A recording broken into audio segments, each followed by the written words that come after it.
30秒有吗？黑神哥在说，您到底有在听不？客人进来说需要帮他打气，我们的小吴师傅帮他打气，一打完，我们的小吴师傅说，你的轮胎皲裂的非常严重，要不要换掉？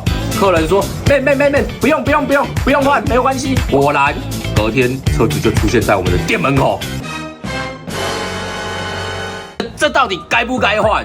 安全性就是非常的重要，尤其是什么轮胎安全性的事情，轮胎视为首要。机车健检找 Hanson， 我在万华等你来。